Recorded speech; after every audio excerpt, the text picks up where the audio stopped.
तो हेलो दोस्तों, गुजरात वाली भाभी का न्यूज़ चैनल में सभी का स्वागत है। दोस्तों, आप नहीं जानते, एक सब्सक्राइब कर दोगे तो हमारे लिए कितना ज़्यादा मायने रखते हैं। दोस्तों, आप लोगों का दोस्तों दिन शुभ रहे, हमेशा खुश रहो, मस्त रहो, अपने अपने कामों में व्यस्त रहो। दोस्तों, मैं तो यही चाहती हूँ। सबका वीडियो देखते हो, थोड़ा हमारा भी न्यूज़ चैनल है, आप लोग सब्सक्राइब कर दीजिए गाइस प्लीज़। तो गाइस, आप लोग दिल थाम लीजिए, एक ऐसा वीडियो लेके आई हूँ ना कि आप लोगों को बहुत बहुत ज़्यादा अच्छा लगने वाला है। तो गाइस, बहुत छोटा वीडियो है, आप लोग का इस वीडियो में ऐसा बहुत बहुत चीज़ मिलेगा सीखने का, तो स्किप मत कीजिएगा। आप लोगों से निवेदन है, विनती है, रिक्वेस्ट है, कृपया हमें सपोर्ट कर दीजिए थोड़ा सा। दोस्तों, बहुत बहुत थोड़ा हेल्प मी है, सब्सक्राइब करना बिल्कुल मत भूलिएगा दोस्तों। तो गैस, एक लड़का थे जो कि उनका पूरा भरल पड़ल परिवार थे, भरल पूरल घर में माता पिता बच्चे बीवी सब थे। तो वो लड़का ना कुछ ज़्यादा ही पैसा उसा कमाते थे, बिजनेसमैन थे। तो घर में सबके खिलाते पिलाते, मतलब अपनी मम्मी पापा पत्नी सबके जो होता है भोजन कराते थे, सबका परवरिश करते थे। तो उस लड़का के कुछ ज़्यादा ही घमंड थे कि मैं सबके खिलाता हूँ पिलाता हूँ, मेरे ही पैसे पे, मेरे ही बल बुद्धि ये सब जिंदा है, रंग बिरंग के खाना पीना खाते हैं। तो जब माता पिता पे कौन बेटा भला अकड़ दिखाते हैं, लेकिन पत्नी पे वो अकड़ दिखाते थे कि मायके में तो कभी इतना सुख आनंद प्यार देखा नहीं होगा, आया है बरस ससुराल में देखता है तो 13-22 पति आती है।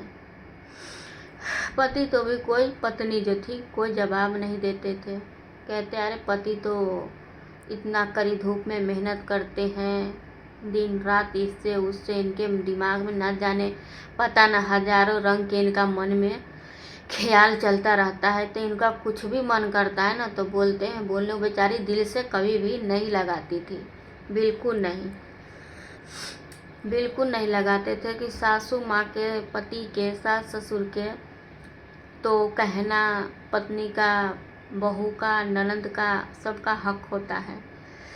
लेकिन एक अच्छा पत्नी, भाभी, बहू जो होती है ना, सबके साथ जबान पटर पटर नहीं चलाती है।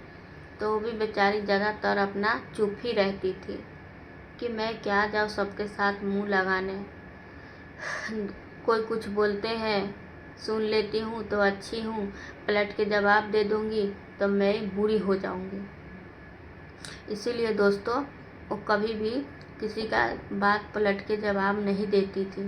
बस आ रही 2 मिनट में। आप दोस्तों, ये लड़का एक दिन काम पर से आ रहे थे तो एक बूढ़ बुजुर्ग थे, वहाँ पे 2 पति पत्नी थे। तो वो दोनों पति पत्नी में देखा कि इनका इतना ज़्यादा प्यार थे, इतना इतना इतना दोनों का प्यार, लव। तो ये लड़का ने सोचा कि ये दोनों बूढ़ बुजुर्ग के इतना उम्र भी हो गया है तो भी इतना प्यार है, अब मैं हूँ कि आए दिन अपना पत्नी पे चीखता हूँ चिल्लाता हूँ, जवानी में तो ये हाल है, अब पता न बुढ़ापा आएगा तो हमारा क्या ही हाल होगा। हाँ, वो दोस्तों बेचारा सोचा कि इनके पास जो बूढ़े लोग होते हैं, चाचा अंकल काका के पास तो ऐसा बहुत सारा तरकीब रहते हैं। तो ये लड़का जाते हैं, बोला क्या काका क्या हाल चाल है और सब बताइए। बोला हाँ बेटा, तुम लोगों को तो नई जवानी, नए खून है, नए रुतबा है, सब चीज़ कैसे मिलना होना है हम जैसे बूढ़े सूरों से। बोला क्या बात करते हो आप भी काका, ठीक हो ना, चलो और सब बताओ।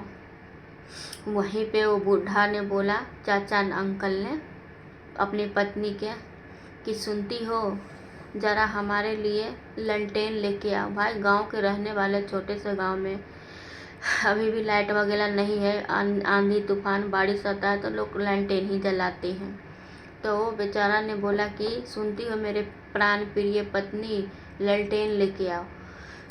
शाम हो चुका था, एकदम सब चीज़ दिख ही रहा था।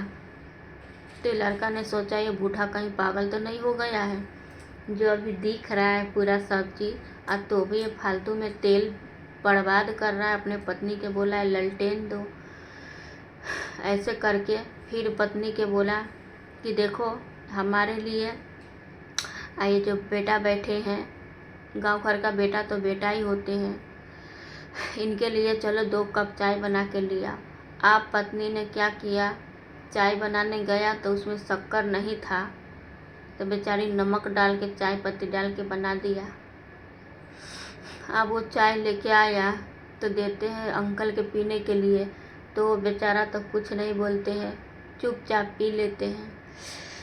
जब इस लड़का के दिए पीने के लिए, बस एक घोंट लिया, चिपकी, थूक दिया। छी अंकल, इस चाय थोड़ी ना, इसमें तो नमक है, इतना ज़्यादा आप कैसे बोल सकती हो? आप बोल भी नहीं रहे हो, कैसे आप पी रहे हो? आप कैसे पी सकते हो अंकल? बोला यही तो बेटा तुम लोगों को खासियत है, यही तो तुम लोगों को खासियत है बेटा, कि अगर खाना में कुछ भी हो जाए ना तो तुम लोग उनको सर पे फेंक देती हो, सर पे फेंक देते हो। ये नहीं सोचते हो कि इंसान खाना ही तो बनाते हैं रोज़। घर की माँ, बहन, बेटियाँ, बहू, पत्नी खाना बनाती है, तो रोज़ रोज़ तुम ही कोई काम करते हो, ऑफिस में, बिजनेस में, या कहीं पे भी लेबर मजदूरी में, कहीं पे भी बेटा, तो तुम्हारे साथ कोई गलत नहीं करते हो, कभी भी खराब नहीं होता है। बोला ये बात तो सही है, पर आप ललटेन क्यों मांग रहे हो दिन में काका? बोला बेटा तुम्हें समझ में नहीं आएगा, मैं बूढ़ा हो गया हूँ, मैं काम कर रहा हूँ, सुई में धागा घुसा रहा हूँ, मेरे को नहीं दिख रहा है तो मैं ललटेन मांगा। तो मेरी भी तो पत्नी बोल सकती थी कि तुम पागल हो, दिन है अभी तो ललटेन क्यों मांग रहे हो? तो वो भी तो ऐसा नहीं बोली, चुपचाप ला के दी। आज चाय भी घर में शक्कर नहीं होगा, इसीलिए बेचारी, हम लोग का ज़माना में बेटा लाल चाय में पत्रक, तुलसी पत्ता, नमक ही डाल के चाय बना जाता है। तो मेरे को भी थोड़ा सर्दी जुकाम है, तो मेरी पत्नी जैसी भी देती है ना तो मैं खाना खा लेता हूँ बेटा, क्योंकि खाना खाता है पेट भरने के लिए, न कि स्वाद लेने के लिए। अभी भी बेटा कोई कोई ऐसा गांव है ना कि दाने दाने के लिए लोग तरसते हैं। कौन गांव ऐसा है कि लोग मिट्टी खा के रहते हैं? कौन गांव बेटा ऐसा है ना कि जहाँ पे चिकन मटन बनते हैं होटल वगैरह में, और लोग फेंक देते हैं पूरा कबाड़ा में, वहाँ से लोग बीच बीच के ला के उसी के फिर से धो के फ्राई करके कोनो देश में बेटा खाते हैं। तो आज के बाद बेटा तुम हमारे बात सुन के कभी भी अपने माँ, बेटी, बहन पे, अपने पत्नी पे खाना के बारे में कोई भी बुराई नहीं करोगे। मुझे तो इतना भरोसा है कि तुम समझदार हो बेटा। ये बात सब सुन के बेचारा सोचा बस बस अंकल रहने दीजिए। आप लोगों को ज़माना में इतना सारा गरीबी लोग देखते थे, इतना सारा, और हम लोग को ज़माना में तो रंग बिरंग के लोग खाना खाते हैं, एकदम 5 स्टार होटल जाते हैं, खाते हैं, कभी रेस्टोरेंट में, कभी इधर कभी उधर। तो गाइस हम मिलते हैं नेक्स्ट टाइम, इसके आगे की कहानी न्यू वीडियो में लेके आते हैं।